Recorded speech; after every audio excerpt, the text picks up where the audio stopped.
Welcome to the Unpresentable Parts Podcast. My name is Tim Blake. Normally, I'd introduce my co-host, Titus Walelo, but he's not with us today. We are going to be introducing a new series entitled Views from the Valley. It's based out of Psalm 23, verse 4, in which the psalmist writes, "Though I walk through the valley of the shadow of death, I will fear no evil." And you've probably heard that before. I've read that a billion times, probably heard it long before I ever became a Christian in movies or whatever it is, where someone's quoting the psalm. I never really understood it and I glossed over it until I realized later on in life in my walk with God that there are valley seasons in our walk.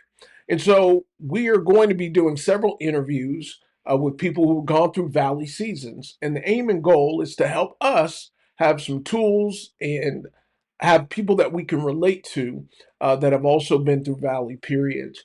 We're going to talk about grief. We're going to have some talks about mental health, anxiety, and depression, of which I suffer, learning how to deal with hardships in the valley, things that are quote unquote unfair. How do we deal with that stuff? How do we find hope? How do we see that there is another side of the valley when we come up on out of it? And so it's called Views from the Valley. And so, prayerfully, this series will edify you, will be helpful for you. Today, our first interview is going to be with James Dunn, who's got an amazing story. And we'll welcome him in now. There he is. Hey, James. Hey, how's it going there, Tim? Excited to be here and I appreciate the work you're doing. Come on. So grateful. James, my experience with James, he spoke at a cancer survivor service that we had in November of 2023. So every year in our fellowship, The Heart, we have a cancer survivor service. And James did one of the best testimonials I've ever heard. Honestly, we didn't even need a sermon that day because between all the other sharing and then James sharing, it was amazing. But at this time, I want to introduce James. And James, let's get a little bit of your story. Let's start with your wife and children today, and then we'll work backwards. Yeah, sure. No, well, definitely, as I mentioned, excited to be here. Live in Southern Connecticut. So I'm about 40 minutes from that New York border, although I'm from Boston, Massachusetts. Wife and I have been married just over 14 years. Hmm. Proud parents of three kids, two girls and a boy. And my son and daughter, ironically, my son will be going on 8 years old the end of this month, and my daughter will be 9. When we go on vacation for the 10 days, they'll both be 8 years old, and she turns Hmm. 9 on the last day. So they're like Irish twins. My first daughter, not to get overly deep off the bat, but one of my valleys is my youngest daughter, Aaliyah, actually passed away when she was 4 months, 3 days old. Hmm. So that was 11 years ago, just born with a rare heart condition. But that was definitely a valley time. But I always, whenever I introduce myself, I still say the proud dad of three children, even though one of them passed away. Hmm. Appreciate that. Mm, And we are sure. going to talk about that. Now we're going to have an opportunity for you to share a little bit. So when did Sure. you, or actually, you said you're from Boston. So kind of give me a little background on your faith journey. Yeah, sure. I was raised by my mom, was a single mom. My mother was a teen mom. She got pregnant with me when she was 15, Mm. had me at 16 back in 77. So I'm going on 47 years old this year. But so grew up single mom household. Grandparents pretty much helped raise when we were really young, but mom pretty much raised me. Mm. Inner city of Boston, so we were low income. I've learned not to say I grew up poor. I used to say that, but I met some people that experienced some real poverty, and I'm like, dang, I was rich compared to them. So I was Comparatively, like, right? so now I'm like, I grew up low income, but Section 8 housing, subsidized housing, food stamps way back before EBT cards. We had the monopoly money back in the day, where it was like we're going to the store. And it's interesting because at one point I may do an article that says I went from WIC vouchers to wealth management now in the financial field, but from handcuffs to wearing French cuffs. So I'm like, yeah, Hey. It's been a journey, but I grew up inner city Boston, gang life. It was we were the neighborhood crew that were just we didn't start trouble with folks, but the gangs were really bad and rampant in Boston. Roxbury, Hmm. Dorchester, aka the Berry, Dorchester, they called Worcester, Mattapan, Murderpan, Oh and yes, it murder was pan. yeah, when I was 13, from the age of 13 to 16, I know when I counted it at the time, it was 19 guys that were killed Oh. within a 3 year period that were just in my social circle, folks that I knew of or were family of folks that I was close to. I've been shot at 3 different times in my life. Not it's not cool like in the movies where they make it all dramatic. I was lucky that the people weren't after me personally, but it was more so the crowd I was with, and Hmm. I'm lucky to have never been shot. But it's one of those things where it was a whirlwind. A turning point for me was losing my mom 3 weeks before my junior year of high school. So that was Oh. like, that led, she died of AIDS in 93. This was before when a lot of knowledge about it wasn't really known. Hmm. I was confused because I'm like, how? She wasn't into drugs, hadn't had a boyfriend in years. But I found out that she had it when I was younger, and she died 3 weeks before junior year of high school. So that was a whirlwind. So that was kind of Boston gang life, mom's passing. And really from there, moved with my uncle. But I was really battling depression and just did not know how to talk about it. So I ran away from home, Hmm. dropped out of high school, and was like, I don't think I'll ever finish high school. Slept on floors and had to steal food to eat. So day to day, I was like, am I going to make it? Do I even want to make it? And there were times where I was just like ready to end my own life. And I Hmm. just remember complaining about, man, I didn't ask for my mom to die. I didn't ask for my father to not be present. Didn't ask to be homeless, and I was really a blame shifter by nature. But then I Hmm. feel like I was crying out to God one night on a bench in a public park at like nearly midnight, and He's just like, "Yep. So what do you want to do?" And I'm complaining like all this stuff's happening. I was crying to the point where my eyes were bloodshot red and burning, stomach acid burning because I hadn't eaten in days, and I just felt like it was God's voice, like, okay, so that happened. What do you want to do? And I Hmm. just kept complaining. And then I finally paused and said, I want to live, you know. And what I realized is when I wanted to end my life, I didn't really want to end my life. I wanted my suffering to end, you know. Hmm. So it was a rude awakening when it came to personal responsibility, because by nature, I kept saying life's got to get better than this. And it wasn't until smoking weed with some older OGs in the neighborhood, and they were like 25, 27, and I'm 16. We're smoking weed, and I just said, life's got to get better than this. And one of the guys said, life's what you make of it, N word, you know that. And I was just like, that's true. So it was like this epiphany at age 16 where I'm like, wait, what am I making of it? You know?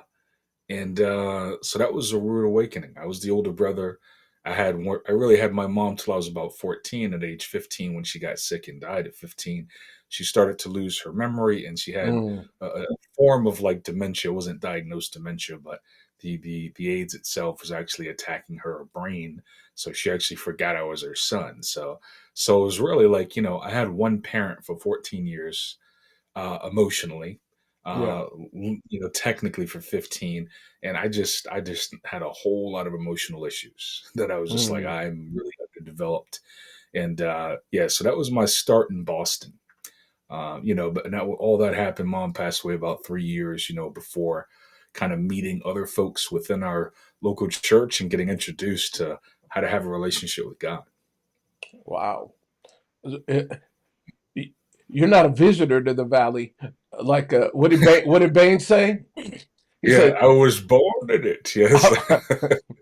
"You've only It's adopted the like, darkness. I was born yeah. in it, molded by No, it." love that.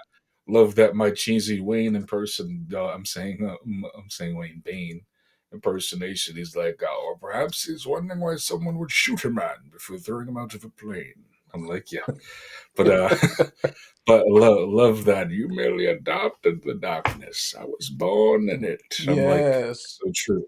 But yeah, it's such a powerful statement. I love those quotes, and I heard Sam mention that she's like, I probably have a million quotes, in the prior podcast. I'm like, for me, those quotes are like, man, just mental vitamins, that Yeah. just that plant that seed. But yeah, Come on.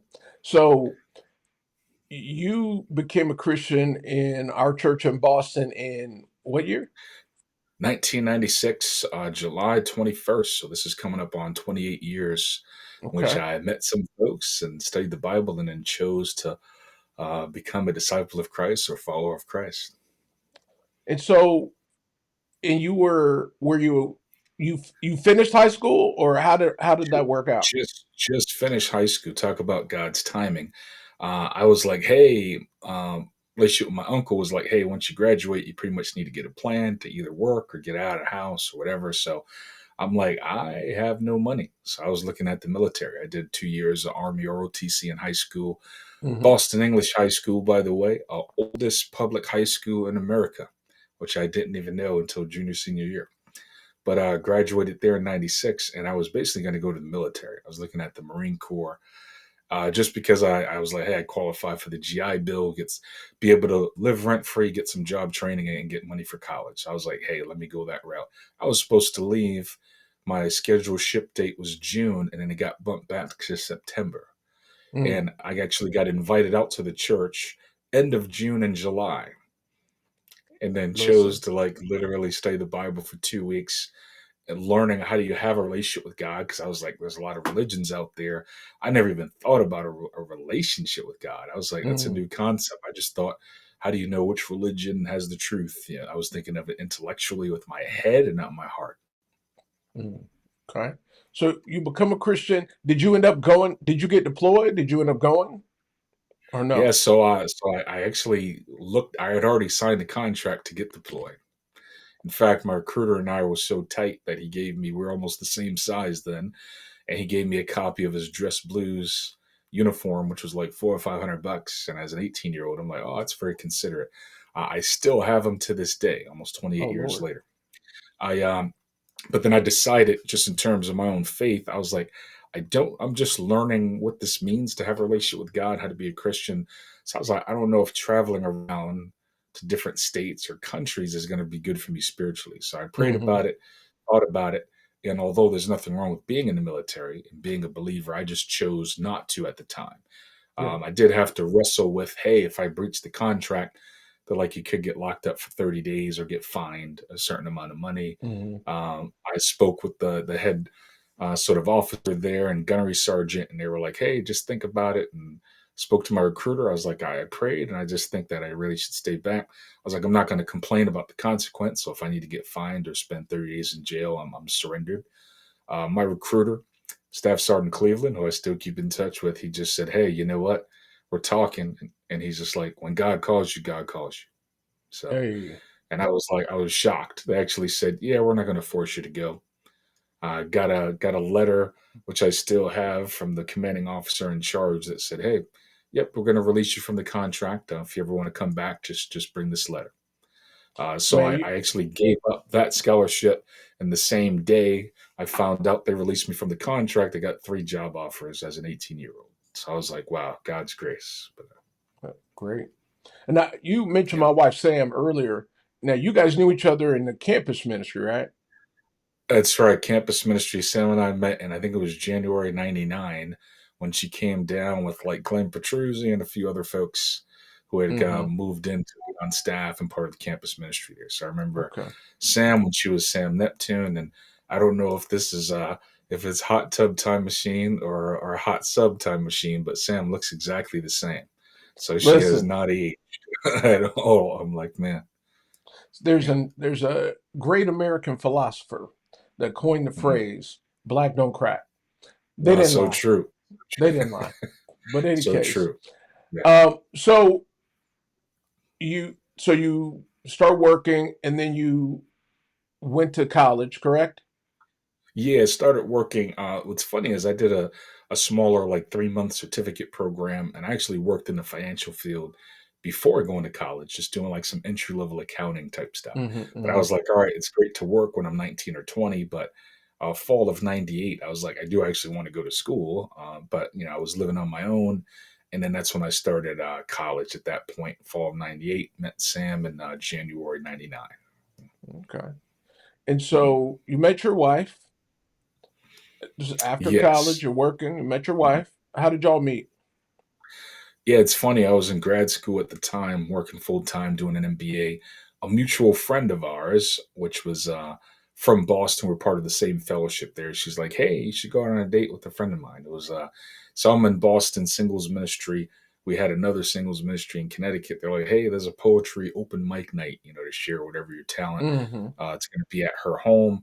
So we met, and then my wife has similar to Sam with the unique last name of Sam Neptune. My wife's name is unique. It's actually the Russian version of Claudia, but her name's Klarvdia. You know, Oh, uh, we discovered though that the Russian version is actually like Klavdia without an R. Her mom added an R, so we think she misspelled it back in the '70s there. But yeah, that's how my wife got her first name, Samantha. yeah, In the yeah, yeah. islands, and her name was supposed to be Samantha. And story has it Ah, that uh, a member of the gotcha. family that was given the birth certificate to go take it to register it pronounced it even phonetically Samantha. Yeah, And so yeah, they end up Samantha. She's the only one on the yeah, planet. yeah. So I got one No, in the so middle, every just time like I you. Google her name, I'm like, I don't see it anywhere except for her. And then a buddy of mine, random fact, on our honeymoon, he actually came to the last resort on the same day. We're in Mexico. I'm like, what are the odds? Him and his wife. Our last day there was he and his wife's first day there, Mm, and his wife was Russian. So then as soon as she heard the name, she was like, "Oh, Claudia, that's a Russian name." So it's just the Russian version of Claudia. But yeah, so we met halfway through doing my MBA, and I was originally wanting to be an attorney, hence the personal email address that you see that looks like a business one. So mhm, I got that as a personal one. I don't use it for business at lawyer.com, so I don't confuse clients. But we met then, and it was like, hey, let's just start the conversation. But yeah, I was definitely coming in wounded, so I wasn't the whole woohoo. We met, and it was love at first sight, and I saw a dove and a hologram of Jesus. It's like, yeah, so I was like the wounded warrior, like, wait, he's a potential, but I don't know. But yeah, this mm. was back in October of 2017, or excuse Oh, me, wowzer. 2007. Okay. 2007. What am I saying? I'm like I was like mixing up my 2017. I was like, yeah, the math ain't mathing. yeah. Okay. So you There you go. guys get married. You started your career. I'm assuming she has her career going, correct? Yes, yeah. She's Okay. been a physician since like 2000. So yeah, it's Okay. 23 years, 24 years now. Yeah, So my guy goes from park bench, stomach growling, and I'm going to solve a mystery for you. The reason sure. that you were so hungry, uh, the reason you were so hungry is because the weed you were smoking.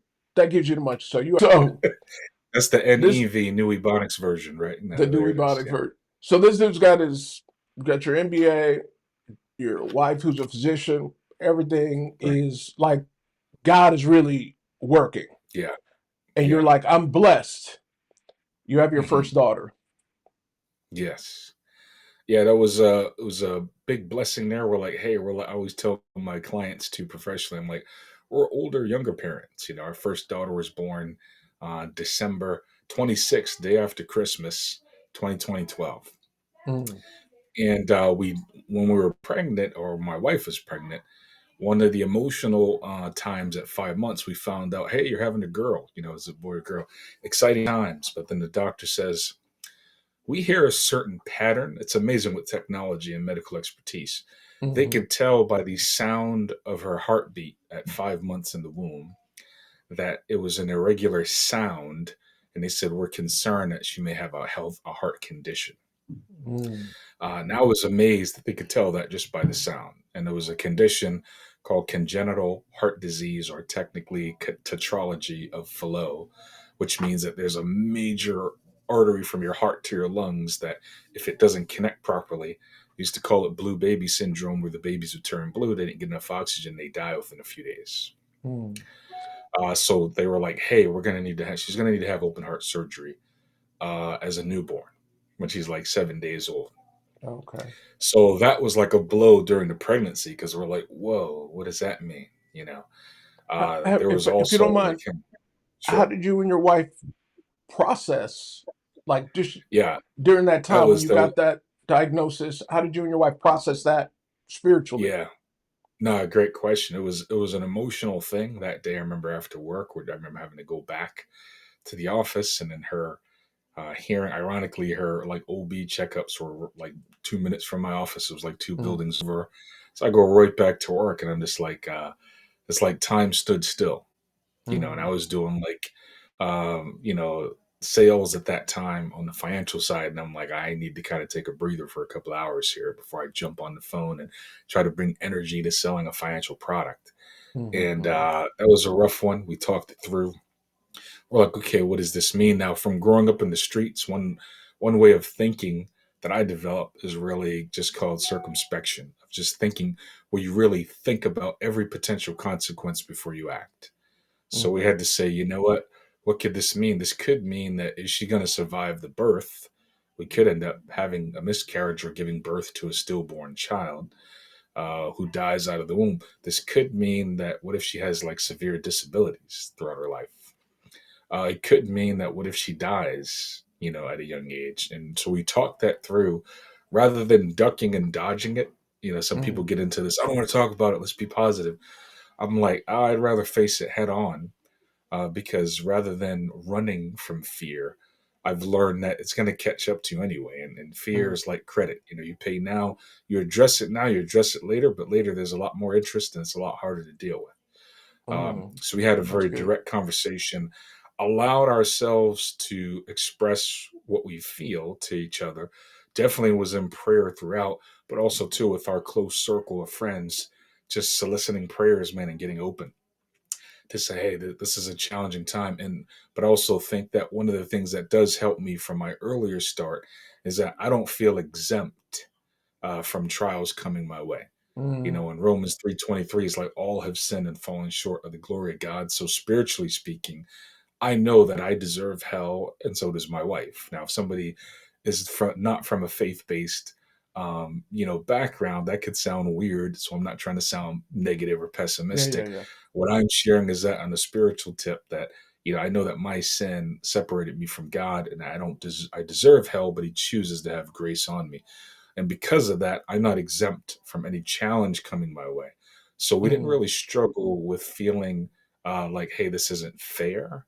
But it okay. was certainly like, God, we don't desire this, Yeah, yeah. but it's here, so let's deal with it. You know? Okay. And so as time goes on, so that's at 5 months, you're able to deliver Aaliyah and a Right, successful birth. And then what right. happens? So she's there. We were actually at New York Presbyterian Hospital, literally there through day after Christmas through New Year's. She was in the NICU for 3 weeks. Okay. The doctor, ironically, happened to be on vacation when she was born. So it was like, hey, instead of doing it at like 2 days old, can we wait till the seventh day when he comes back? We're like, we're here in New York. So we were literally in a hotel room in New York, there for 3 weeks. Mhm, Wife was in the hospital for 5 days. We're going back and forth. And, 7 days, she has the open heart surgery. Did really well, came off of it. They gave her another 2 weeks or so to recover. After about 3.5 weeks, we brought her home from the NICU, and grateful for God's grace, because man, that was over 400,000 in medical expenses. oh, wow. Although we came out of pocket maybe 30 grand, but it was like expensive time. But she was doing well, So had the whole, for the parents that know what newborns, NG tube, little tube that goes up the nose to kind of try to Mhm, feed her milk through a machine, just to give her chest some time to heal with her little mm, baby sternum. But mhm, so we came back, and we are grateful for a successful surgery. But that was one of two. They put a temporary connector between that heart and lungs, but they said, hey, we need to go back in and use artery tissue, so that way their temporary connector thing that can actually grow with her. okay. So but yeah, so it was definitely an emotional time. We had some people that were like, hey, we just believe in God that she's not going to need the surgery, right? And they visited us Mm, up in the hospital, and we're like, well, we appreciate the faith, but she does need the surgery, and she's going to have the surgery. So they're like, oh, well, wait, what? And I never try to dismiss anybody's prayer of healing, but also I feel like, our faith and medicine can really complement one another, and they're not mutually exclusive. You know. right. Oh, that's good. And so Mhm. how did she end up passing? So it was literally the day before. I remember that Monday. April 29th. We were getting ready to go the next day, April 30th. She was going to the hospital to do a pre-op check-in. They were like, "Hey, we're going to have her schedule her surgery in another week or two. Have her come in." We had a sister living with us who was in our singles ministry, who was our full-time nanny. Mm. So that morning, she literally had her sleeping in a little rocker thing that little sort of infants are in. Yeah. She went to go feed her and she wouldn't wake up. And then she's like shaking her, like, "Hey, Leah," trying to tap her. And then the sister really got nervous and scared and was like, "I just slapped her like she's not responsive." She called my wife hysterical and panicking, saying she's not responding. Mm. So then my wife calls me. I'm getting a cup of coffee with the colleague, and we come back. I left my cell phone at the desk. One of the guys calls me and says, "Hey, JD, your wife called the 800 number trying to get a hold of you to my firm." I'm like, "Why would she call the 800 number?" I'm like, "Oh, I left my cell phone at the desk." I go there. I call my wife. All she said was, "Oh my God, I'm at the hospital with the baby." And I just said, "I'm on my way." I hung up the phone and I grabbed my stuff. I'm running out. One of my colleagues is like, "JD, what are you running so fast for?" I was like, "My daughter's in the hospital." He's like, "Oh man, do you need a ride?" I was like, "No, I'm good." I hopped in the car and I just felt like emotionally, like something had opened up my chest. I just started crying. And I feel like God gave me revelation that my daughter died on the way there. Because I had Mm. this thought of like, Aaliyah died. And then I was like, all right, is that Satan? Is it God preparing me? Or is it Satan trying to tempt me? I wasn't sure. So she literally, one of the side effects of this condition is that your heart just stops randomly. Mm.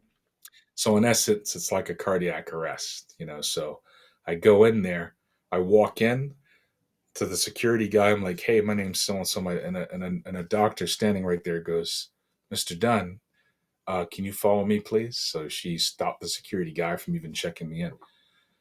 So I'm walking, and that was like the Green Mile walk because it was a long walk. And she said, Mm. "So we got a call that child went into cardiac arrest." She's like, "So they brought her in, and they were trying to help her and see if they could revive her." And then she goes, "I don't have good news for you." And right before I walk into the room, she says, "The baby died." And I see my wife sitting on the table, holding our daughter on a hospital bed, surrounded by three doctors, a police officer, and one of her head nurses who dropped her there. And my wife is just crying. And she just kept saying, "I'm so sorry. I'm so sorry." I'm like, "So what happened?" And I'm like, "It's okay. It's okay. What happened?" She's holding my daughter, and she just looks like she's asleep. No Mm. discoloration or anything. Touching her, and it would like literally I tried to revive her. Her heart stopped. I literally held her for about 2.5 hours after she died. And they had another mom who lost a child who was a photographer. And they said, "Hey, if you'd like, we have a family room where we have a woman that will come and take complimentary pictures with you and your daughter, Mm. just to have a last memory if you would like." We're like, "Yes," because we don't know what's what. But as I held her, I was just like, "Wow, it doesn't seem real." But yeah, very surreal Mm. time. So take us to, obviously, there's a surreal portion doing the Mhm. preparations for the memorial and all of that. How was your faith affected after that? It was ironically, it was a faith building time because when you study things about our faith, it's very hypothetical until you go through the storm. You know, Mm. it makes me think about when they advertise watches, and I like to collect watches, but when they're like, "Hey, this watch has 1,000 meter, water resistance, or this is waterproof under this or that." If you ever Mhm. see those behind the scenes videos where they do testing and there's like banging and drilling and throwing it in, like it was really a time of like, okay, is what I believe really real? You know? Mhm. And immediately I go home after being there for a couple hours. We change, and I've got a suit on and have the time. My wife and I just changed into like some workout gear, sweatpants, and all that. We're like, yeah, our bunch of friends from our fellowship are already at the house, like in shock. And we just said, "Guys, we're just going to change and we're going to this seaside park in Bridgeport, Connecticut, which is by the Long Island Sound. We're just going to pray. You know, Mm. we went out, prayed with really no, I don't even know how, if it was an hour or two. Then we just prayed and just said, hey, let's just spit this out to God. And we thank God for allowing us to have her for 4 months and 3 days. Mm. We also expressed our hurt, but we also said, hey, we know we're not exempt, and that somehow God would actually use this to help other parents that may have actually lost children, but that He would Mm. just guide us. We just prayed for healing. We're like, sometimes you're like, God, if you can do this, then we'll heal. I was like, I don't even know how He's going to heal us, but I was just convinced that He had the ability to heal us. We went and prayed for a couple hours, started notifying family and friends, came back, and really felt an initial layer of surrender. She died 2 weeks before Mother's Day. Mm. Not that there's ever a good time, but Right. one of the surreal things is that the cemetery folks were like, "Hey, we wanted to get the headstone up before Mother's Day for you." And I remember on Mother's Day, another brother in our fellowship, his daughter was born, and then we said, hey, we'll come to the hospital to visit you to say congratulations. And I'm showing them a picture of my daughter's headstone, and I'm like, wow, we're really happy of how it came out. And we're looking at his daughter who was just born, and we're like, man, they're happy on how she came out. And I was like, you know what, it's only through our relationship with God that we can even have this conversation. I'm Mm. like, because without God, how many people who just lost a daughter 2 weeks before Mother's Day and on Mother's Day go congratulate a friend without there being any awkwardness, you know? Mm-hmm. Mm-hmm. So yes, it was very surreal, but it actually helped us to see that, man, let's pray for healing. Certainly started therapy, took a couple of months off of work myself. Mm-hmm. Wife took a couple of weeks off, then wanted to get back. We took a little mini vacation to Mexico, but it was a process of uncertainty and just this emptiness of heart. You know, very Mm. surreal. And how did that impact you as you were preparing to have, or as you had a desire to have more children? How did Yeah, that definitely. We were. how did It's a that good impact your question. faith? It definitely at first, one practical thing is I had this a bit of PTSD with it, where every time I saw a child sleeping, I thought the child was dead. Mm. So if somebody was holding a baby or something, I'm like, are they okay? Or if a kid was taking a nap or something in the house. I mean, we had that desire to have a child, but we also knew that we're like, let's take time to pace ourselves and get therapy so that we don't rush to have another child to replace her and then not Mm. do the healing work from the grieving process. So we were like, let's just pause and really take it now. In between time, a lot of friends were having kids. There was a lot of baby showers that at Mm. times were tougher to go to, but we're like, hey, let's just go and be happy for others. A lot of kids' birthdays, or I remember being at a birthday party. One of my wife's best friends, she was pregnant at the same time, and her son was 2 weeks, born exactly 2 Wednesdays before our daughter. Mm. And I remember being at his birthday party, remembering that wow, my daughter would be the same age, and it was must have been 10 or 12 kids there. I had to step out in the middle of it in December. It was cold and pray, and I'm just in tears because I was like, this loss was coming over me. Mm. We were getting older. We're like, hey, we're older, younger parents not getting pregnant. What's going on? We looked at in vitro, a couple of rounds of in vitro, and $20,000 plus out of pocket later. We're like, hey, it's not successful. Seeing my wife deal with the depression of the loss and being discouraged of Mm. not in just trying to pray to be surrendered. Then we said, you know what, let's look at adoption, you know. And I was starting up my own firm at the time. So December of 2014, I was like, God, if we do adoption, we're doing a program where they select you to be the parents. I was like, any day, if we're selected, I'm starting a firm any day after April 15th. Well, we actually got called April 16th. I was like, I didn't expect it to be that soon afterwards, God. But we got called, and then we were selected to be our second daughter, Ariana's parents, when she was born on the 15th, which is funny because I tax day and I work in the financial field. Mm. Selected to be her parents on the 16th, and then by the 17th, she was 2 days old. We were in Texas finalizing the adoption. So yeah, very very Wow. surreal there, but God is blessed. Okay. And then your third daughter. Hmm.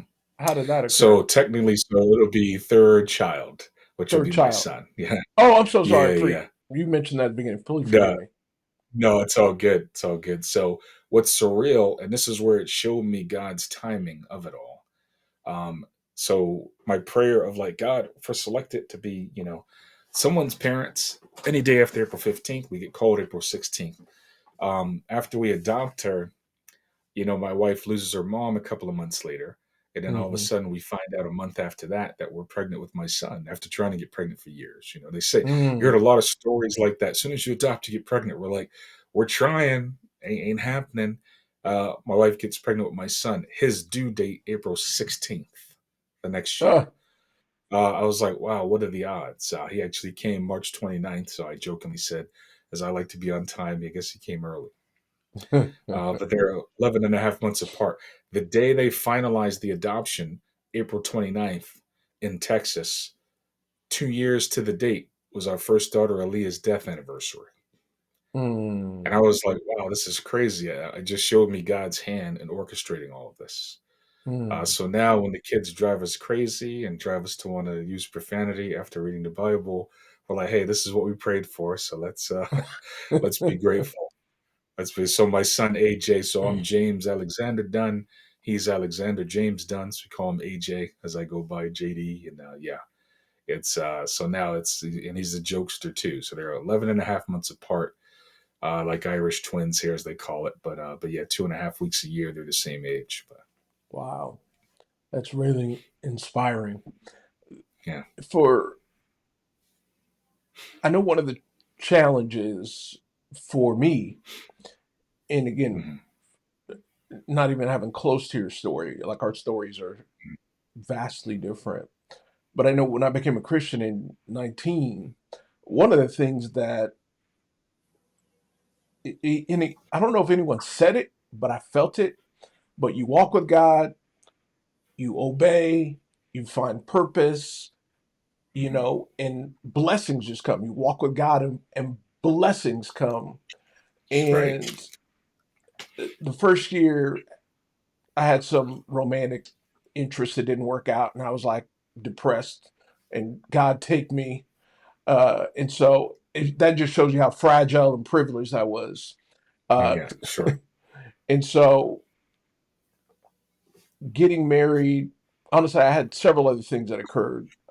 Came and paid ministry, which was a dream, but my father passed away.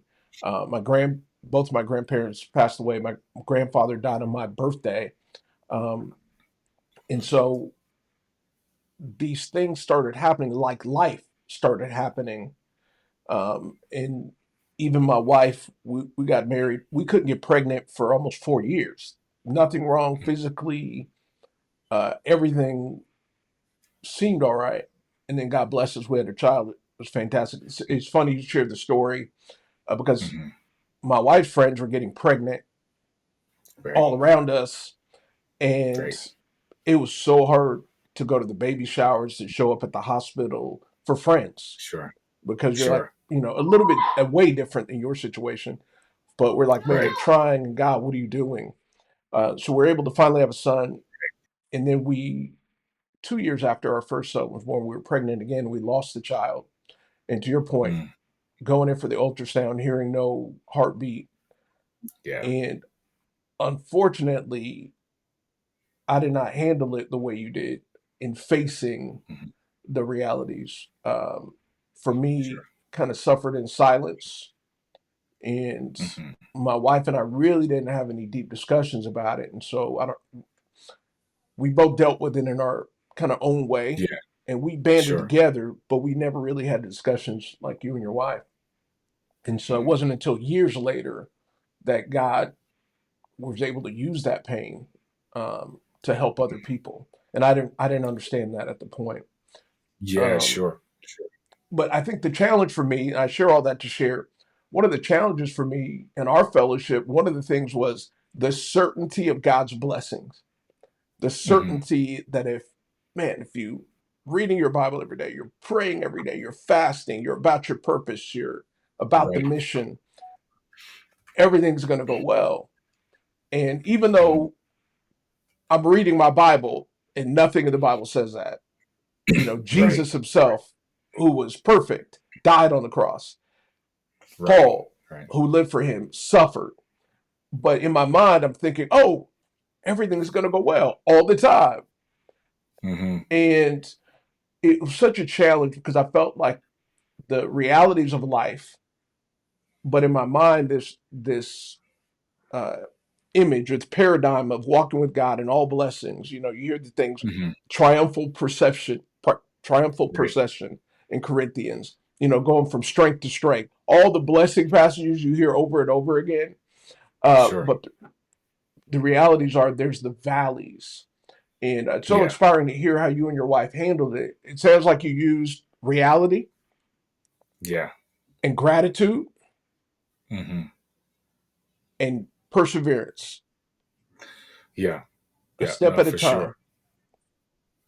No, it's so true. And to your point there with that certainty of God's blessings, even when it comes to the media, there's this perception of, oh, you're following God, you just have a blessed life. And it's like, well, we got to really look at, and even the whole concept where God showed me, when it comes to unconditional love, when people Mm, talk about that, I was like, unconditional love is not biblical, you know.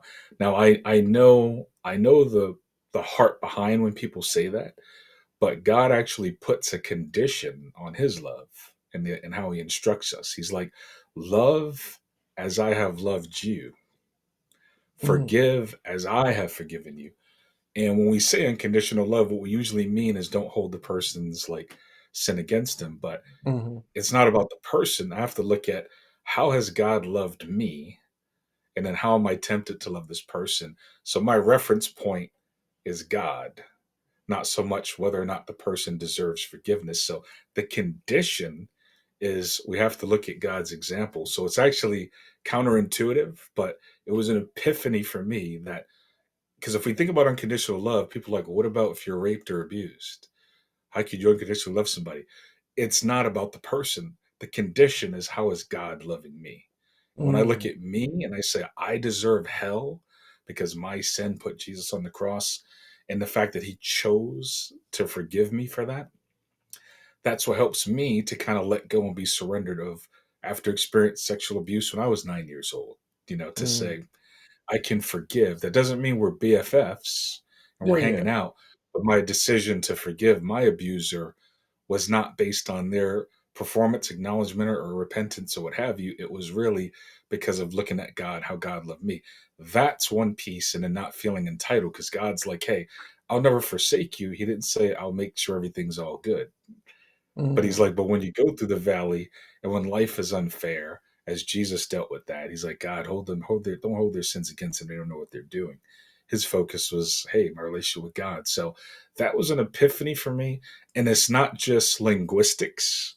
I think it is a mindset and a shift set mm, to say, because I think a lot of people struggle with unconditional love. I like the idea of how can I actually love somebody that has severely wronged me or wronged people, and I'm like, well, it's because we're looking at them relative to yeah. how they've hurt us. Versus Mm, for me, I've had to learn to wrestle and say, I'm going to choose to respond how God loves me, not so much what the person deserves. mm.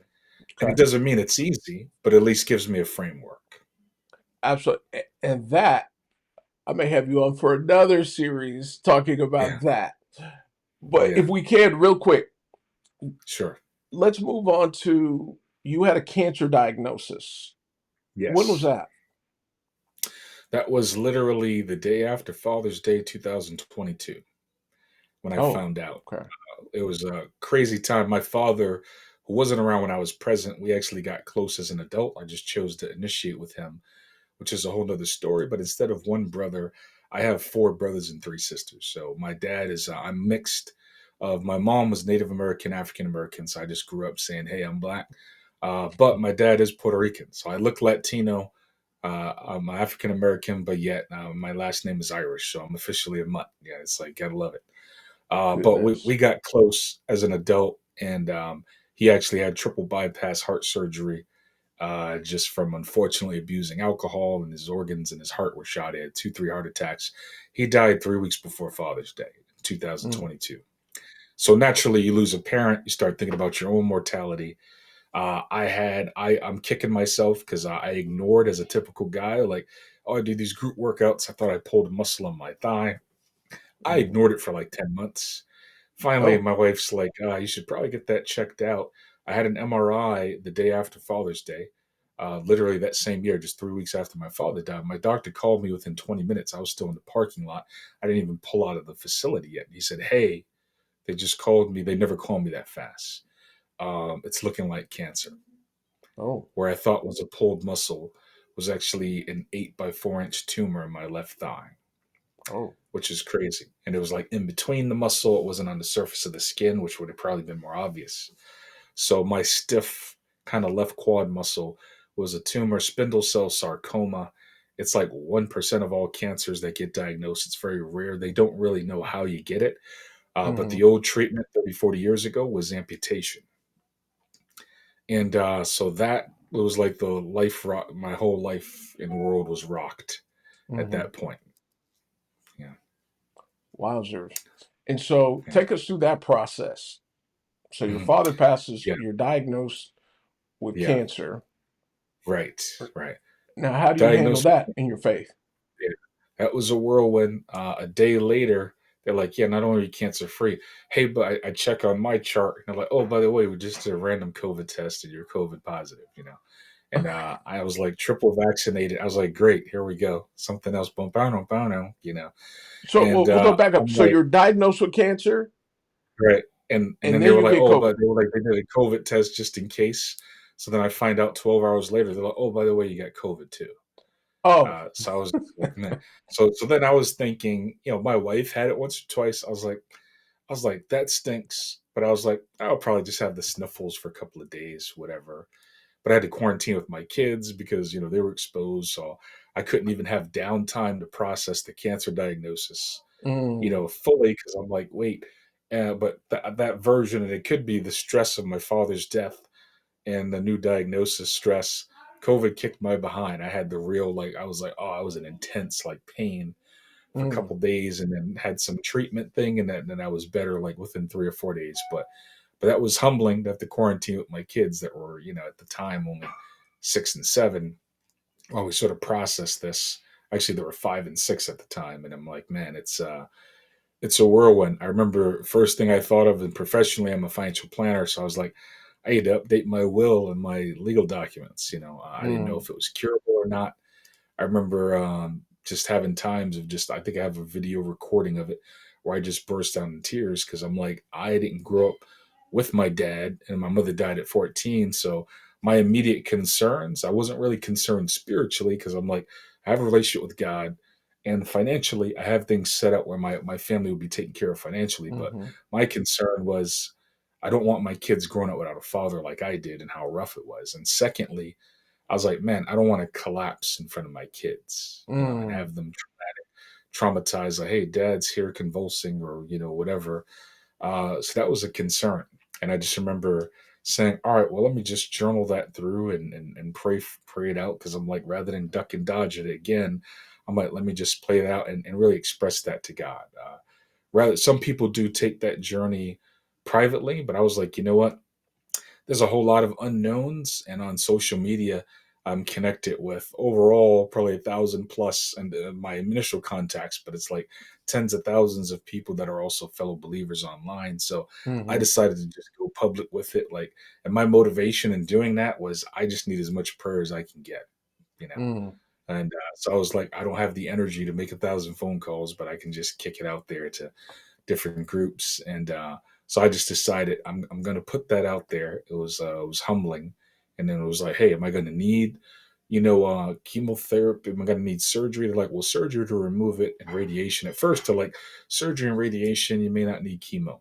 When I had Right. my consult with the doctors, we went through, and they were like, well, here's why we recommend chemo. Any tumors over 10 centimeters, recommend it. Yours is 20. Oh. They're like, it's optional, but I was just like, I was like, well, in my case, I'm like, hey, I'll take all the help I can get. I'm not Mm-hmm. looking to take a shortcut. And I was thinking, like, dang, that means I'm going to lose my hair and I'm going to be either Dr. Evil or Lord Voldemort here. But I'm like, what's going on? And so I remember thinking of that. They're like, your hair will grow back. And then the doctor, at that point, we're talking with him. And I remember my wife being on the appointment with me. We're asking questions. But when we realized I needed chemo, that's when she choked up, was like Mm, tearing up to ask a question. And I'm like, man, he walked us around the floor and said, yeah, these are the chairs and the rooms where you would have chemo and be set up. And this was like 6 to 8 hours a day, 3 days at a time in 3 week increments. So it's 21 rounds of chemo, mm, 25 rounds of radiation surgery. They removed about a third of my quad muscle on my left leg. And they also have a titanium rod in my left femur. But wow. now, that was a whirlwind, not knowing, like, which way is this going to go? Mm, Chemotherapy just, it drains you physically. Radiation has its impact, where my leg was like discolored and nearly black and skin peeling like you're a burn victim or so, and mm, burn survivor. So it was a whirlwind, but I just said, you know what? I ended up, through journaling and really therapy was the epiphany there. I was like, I had anxiety, like, wait, I got this port catheter thing in my jugular vein where they give me chemo through. Wasn't used to feeling that, and it was a journey. I was just like, let me journal. Wife helped me out to really encourage me to seek therapy, and they had oncology therapists that mhm, specialize in mhm. helping people that are like, hey, if you're newly diagnosed, how do you process that? And it's Yeah.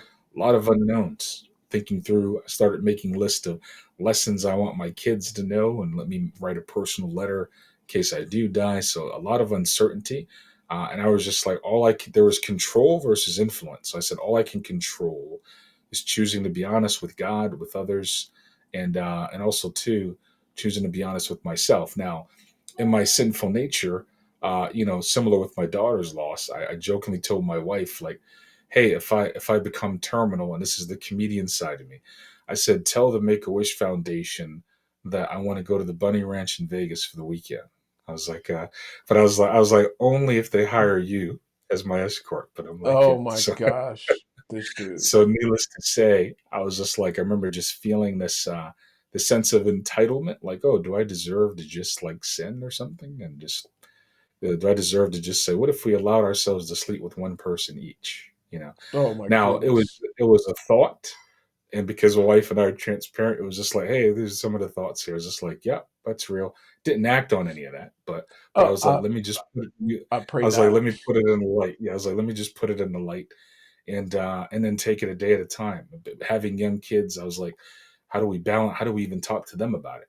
We told Mm, them through, it was a book called "Someone I Love Has Cancer." It was a cartoon book that a mom wrote, who said, "Here's how to explain to children what cancer is." mm, And then trying to draw out my children day to day, where I would ask them every day, "Do you have any questions for me?" 90% of the time they did. They're like, "Dad, feel bad for you." Oh, what is that? Because you're gonna get zapped. That's what the book used for, like, radiation. But they thought it was like a laser that like takes out your hair. I was like, no, actually, it's not the radiation. It's the liquid medicine, the chemo, that caused me to lose my hair. But I just tried to probe and and ask them. The tougher part is when I got closer to my surgery. It was just like, Dad, I don't want you to have surgery. I don't want you to die. And I was like, yeah.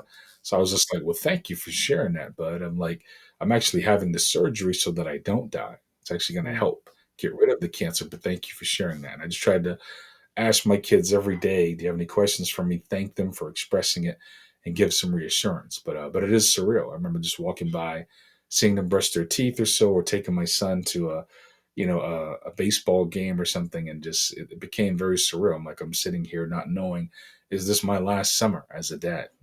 You mm, know, and even though I had some spiritual security personally, I was definitely concerned about how are they going to grow up, and just mm, praying. So I said, I can only control me choosing to be honest with God. I can't control whether or not He honors that, because He doesn't say we won't go through these trials. He just says He won't forsake us.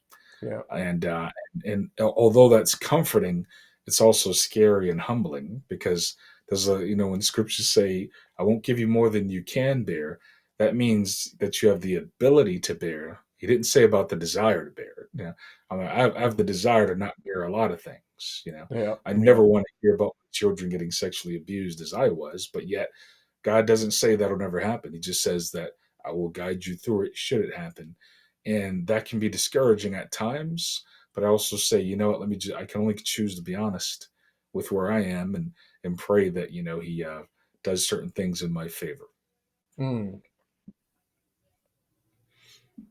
So I'm grateful actually if we can back up a little bit when you shared about the conversation you had with your wife about the Yeah. bunny ranch and all that stuff. And the Yeah. reason I know for some people they're going to freak out and be like, "Oh my gosh!" And one of the Yeah. things we're called unpresentable parts because here's the reality: there are real things that we Yeah. think in our hearts and our Right. souls that are outlandish, and we never Right. know Hmm. what we're going to feel or think in a situation Very true. until we're in that situation. And so we get Right. it out before God, we get it out before one another. And that's, I know from my experience, it keeps us from acting on that, exposing it Right. to the Right. light, exposing those Yes. crazy things that, hey, this is just what I was feeling. I know for Right. me, that actually gives me freedom in Christ. Yeah. Is, Right. man, I had this thought, it was crazy. Yeah. Um, Right. I think and I appreciate you sharing that. And I don't want people to freak out on that. Yeah. Trust me, Sure. that is way more normal than you think. I know people might Yeah. think, I know I've thought about my own death, about, Sure. man, I don't want my wife getting remarried, having sex with Yeah. some other Right. dude, like just Yeah. all that Right. stuff. Sure. I don't want my kids raised by somebody else. Um, Right. Right. and so all of those things, and even, like my children, if I'm gone, would they be angry at God? Would they be bitter? Would they not make Right. it? And so these are Yeah. all Sure. real thoughts.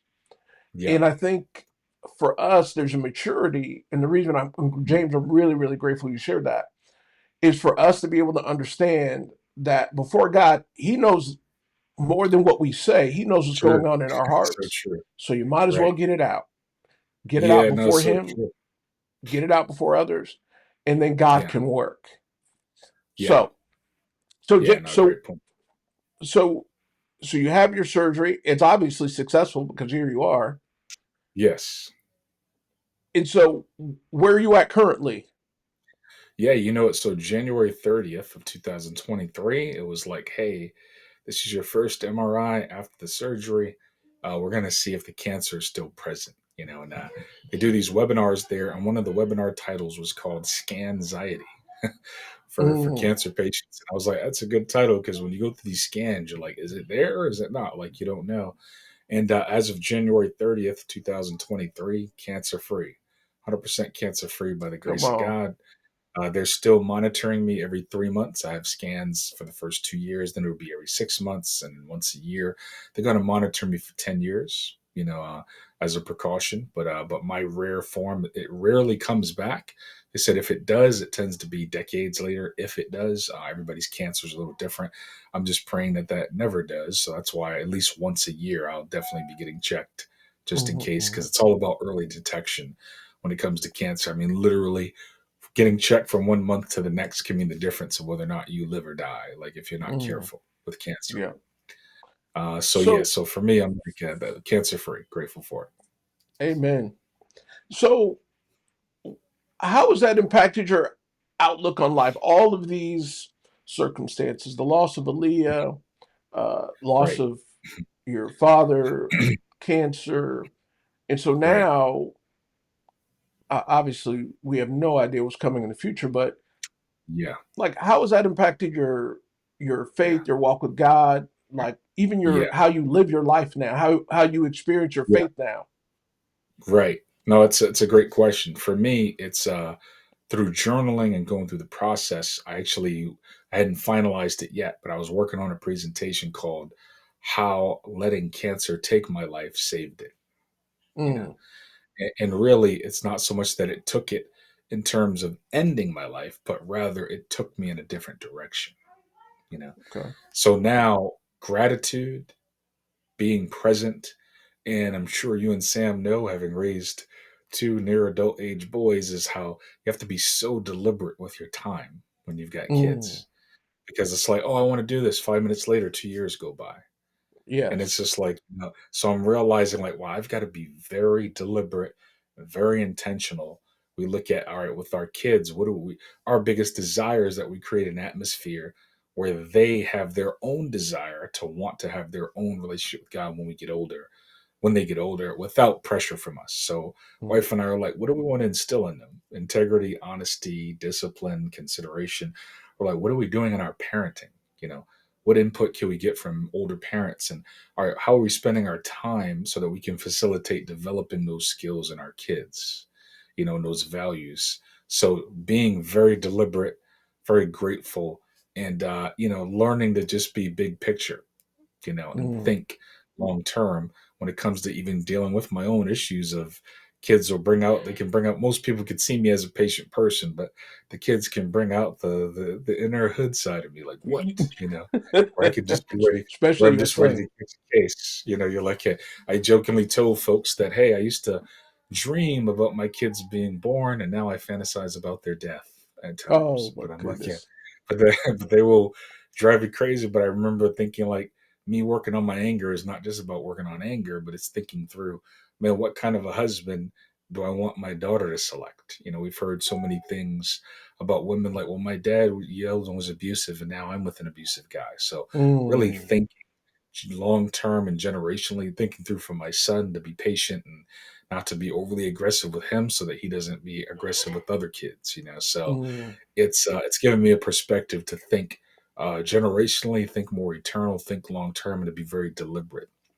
Mm. And to really just stay real, stay open, and clinging on to my real relationships. I made a note that I think the biggest thing that helps with those valleys that I want to encourage the audience with, if you are part of a Christian based group, is that you need friendships beyond the fellowship. Mm. And what I mean by that is that some of us are like, if you're around, hey, it's great to see you, but you don't hear from some of those people. Not everybody understands how it is to be struggling and maybe not part of a fellowship for months and not have anybody call you, but then have everybody question you when you do pop up as if they were Mm. concerned. And you're like, yet you haven't called. So for me, I'm like, it's friendship beyond the fellowship. There's a lot of folks who were part of our fellowship that I still keep in touch with decades later because I'm like, we have a friendship, you know, Yeah. and a brotherhood that's beyond the faith. And you need friends like that we all have our own individual relationship with God. But a lot of folks that don't get real with some of these thoughts, they can seem to be fine and all of a sudden they disappear. And we're Yeah. like, wow, what happened to this person? They seem to be so happy, so well, so put together. It's like, if you don't have friendships beyond the fellowship where you can be real and let your sin out, not somebody that's going to enable your sin and not challenge you, but somebody you're comfortable enough being the real you around. And that does mean your sin comes out, but you also know that they're going to listen without judgment, but they will redirect you with God's word. Mm. And that's been a huge thing that's helped me throughout the years, is having those friendships. And I'd say the biggest lesson is learning how to get help, when I'm Mm. hurting, and learning that it's my responsibility to share with people how to help me. And if they try to help me and unintentionally hurt me, let me have grace, because hey, I got issues too. So Yeah. it's helped me to not be judgmental about how other people process their pain, whether it's good, bad, or indifferent, but to be patient and not judgmental, when it Mm. comes to that. One of the silver linings that I'll kind of, with the closing comment with, is that as we went through that, we prayed about God using our daughter's death to help others. Well, I used to visit the cemetery so often. I knew the couple that managed it, and I saw that there was a headstone right beside my daughter a few months later of a little baby girl that was 3 days old. Mm. I wrote that family a letter and I gave it to the couple that managed the cemetery. I was like, can you just pass it on? I'm like, we don't know each other from Adam. We're just fellow parents who also lost a child. If you ever want to grab a cup of coffee or lunch or dinner, wife and I would love to. Here's my number. Well, they called us 2, 3 months later. Long story short, the wife studied the Bible off and on for a couple of years, did not choose to become a Christian, but she brought another friend who studied in a few months, and then she became a Christian. Mm. That same wife or mom who lost her daughter, we kept the friendship. She studied off and on for 5 years. Wow. And during COVID, she was baptized into Christ.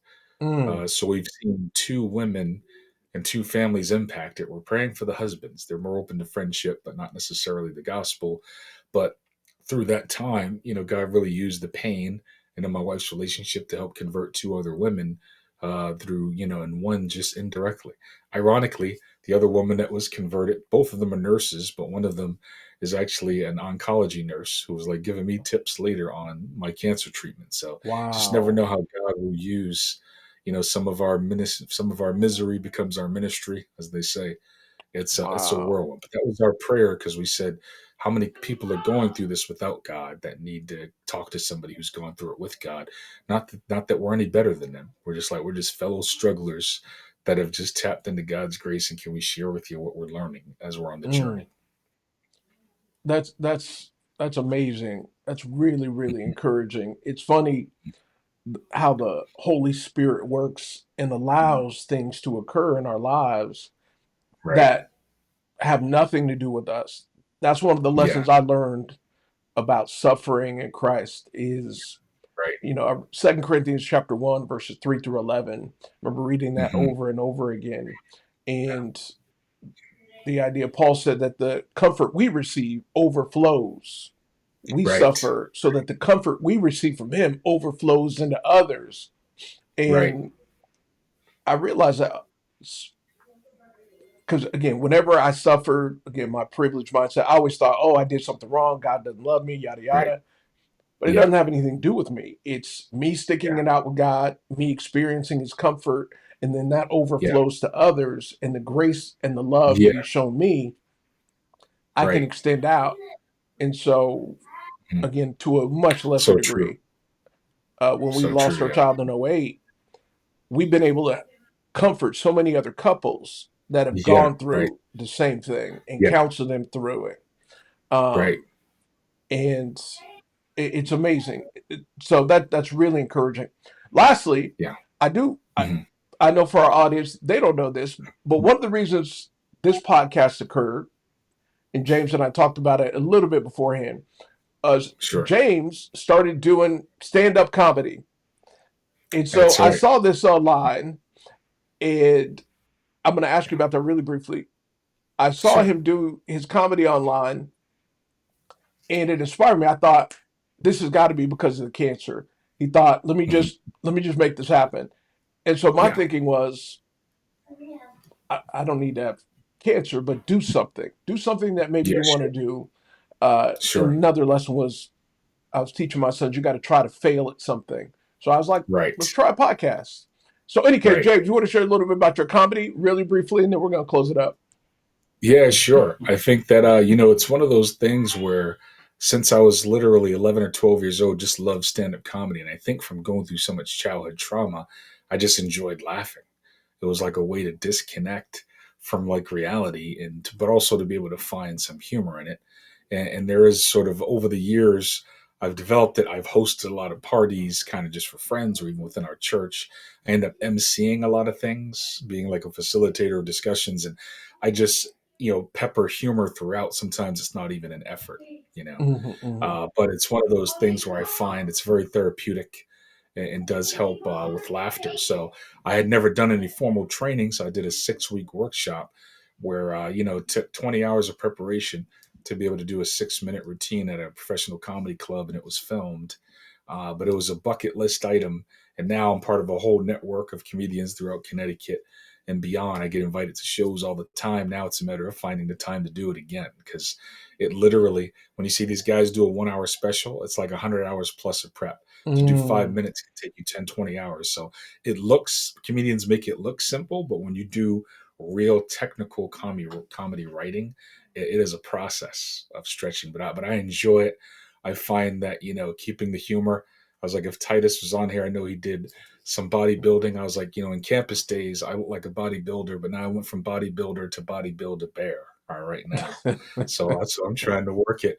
I'm trying to go from the third to the first trimester as far as belly density now. So trying to uh, work it on that.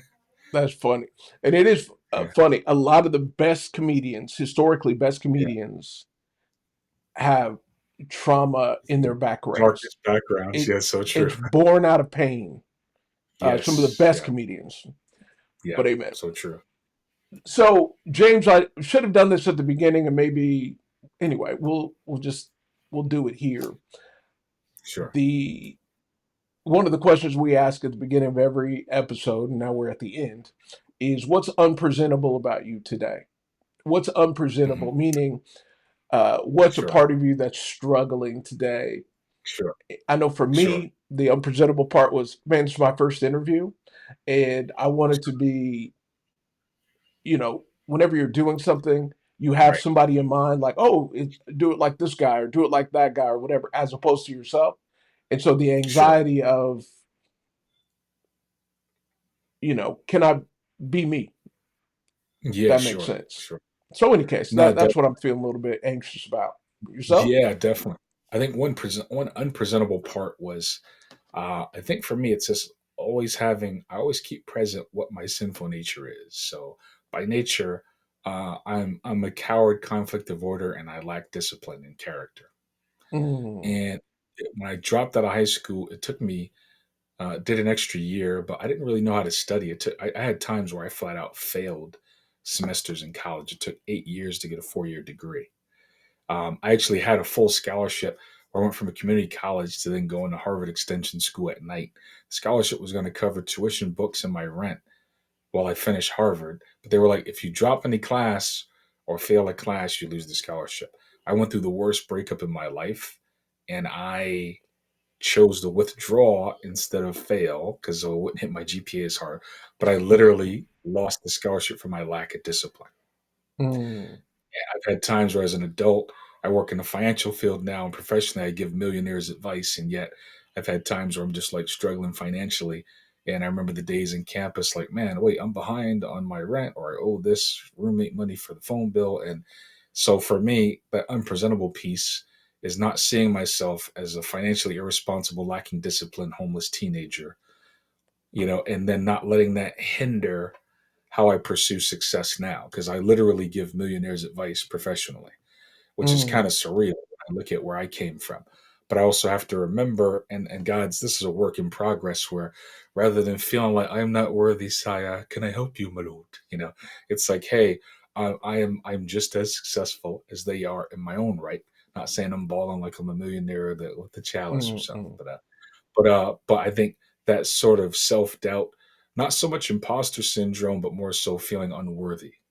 I'm mm, nothing. I used to always just jokingly say, "Oh, I'm nothing. I'm nobody. I'm still learning how to read and write my name." And but that lack of self esteem, and for me, the thing that helps is that I had to realize that my value is not so much who I am, like I've earned it, but it's whose I am and who I belong to. mm. I remember when I think it was Brad and Angelina Jolie when they first started adopting the first pictures of their kids sold for $45 million. Goodness gracious. A photo, it's crazy. A photograph you can probably print for a nickel, maybe 25 cents if it's high resolution. But ordinary things take on extraordinary value depending on who they belong to. Ooh. And what I realize is that my worth is not in me. Oh, I've earned it or whatever. I give millionaires advice. Who cares? I'm not a millionaire, but it's not even in that. It's the fact that I belong to God and that I've Mm, been washed with the blood of Jesus. So because of whose I am, I have value and I can have confidence in that versus who I am. But my unpresentable part is that by default, I go to that, well, who I am, based on my, oh, I'm nobody. Who am I? I'm not worthy. And that can be an ongoing struggle. mm. Well, Big James, this has been fantastic. Honestly, it's super, super encouraging. Thank you. Yeah. For No, been a those pleasure. out there, you can reach us at www.unpresentableparts.com. Let me see if I can pull it up. I got it right here. This is our website. You can check out the soon come. You'll see what we're heading into next. You'll see the Eve edition, uh, which is our Sam and Jasmine. So you'll be able to go there. If you want to ask questions, you can go on the website. You can send us an email and all that other stuff. But in any case, appreciate everybody being with us. Again, this is James Dunn. I'm Tim Blake. Uh, and until next time, peace.